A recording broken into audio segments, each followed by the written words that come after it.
വെളുപ്പാങ്കാലം 2 മണിയാണ് കേട്ടോ. ഇപ്പോൾ നാളെ തൊട്ട് അങ്ങോട്ട് 2-3 ദിവസത്തേക്കിന് അവധിയാണ്. അതിൻ്റെ ഒരു അഹങ്കാരമാണ്. അപ്പോൾ നിങ്ങൾ ആരൊക്കെയുണ്ട് ദൃശ്യം കണ്ടവർ? ഞാൻ ദൃശ്യം 3 കണ്ടു.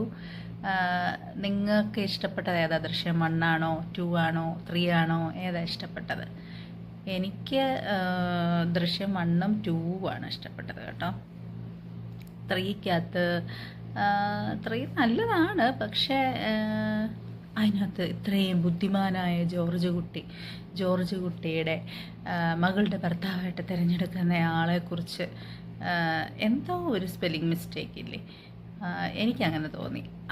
കാരണം എപ്പോഴും മകളെ പ്രൊട്ടക്റ്റ് ചെയ്യുന്ന, മക്കളെ ഫാമിലിയെ പ്രൊട്ടക്റ്റ് ചെയ്യുന്ന ആൾ എന്തുകൊണ്ട് അങ്ങനെ എടുപിടിയെന്ന് പെട്ടെന്ന് അങ്ങനെ ഒരാളെ സെലക്ട് ചെയ്തു?